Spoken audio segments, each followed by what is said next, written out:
আসসালামু আলাইকুম। আপনারা ভালো আছেন? আমিও ভালো আছি। আজকে আমি আসছি তিন নেতার মাজার। এটা ঢাকা বিশ্ববিদ্যালয় এলাকায় দক্ষিণ দোল চত্বরের পাশে। আপনারা ঢাকা শহরের যেকোনো স্থান থেকে দোল চত্বর বললেই হবে আরকি। পল্টন, মতিঝিল কিংবা ঢাকা বিশ্ববিদ্যালয়ের মাঝামাঝি। এটা হলো তিন নেতার মাজার। আপনারা দেখছেন তিন নেতার মাজার। দোল চত্বরের উত্তর পাশে অবস্থিত বাংলা তিন বিখ্যাত রাজনৈতিক নেতা হোসেন শহীদ সোহরাওয়ার্দী, খাজা নাজিমুদ্দিন ও শেরেবাংলা একেম ফজলুল হক, এই তিন রাজনৈতিক নেতার মাজার এটা। এটা স্থপতি ছিলেন মাসুদ আহমেদ। 1985 সালে নির্মিত হয় এই তিন নেতার মাজার।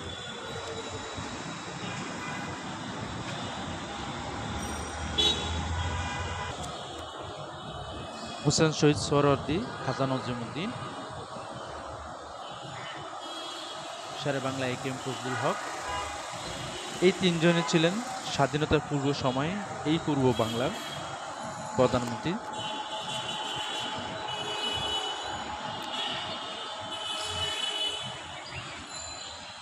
হোসেন শহীদ সোহরাওয়ার্দী, খাজা নাজিমুদ্দিন।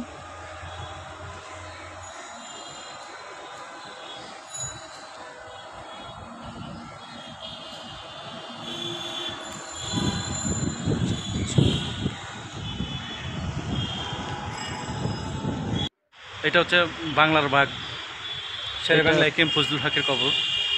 ঢাকা বিশ্ববিদ্যালয় এলাকায়। পিছনের অংশটা খোলামেলা এলাকা, অনেকটা খোলামেলা। মাজারের পিছনের অংশটা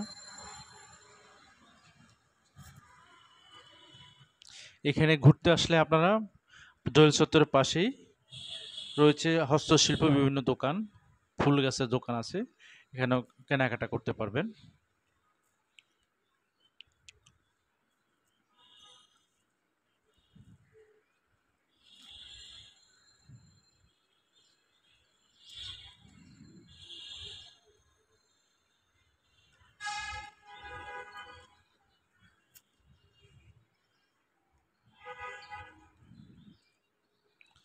বিশাল এরিয়া নিয়ে এই তিন নেতার মাজার এখানে।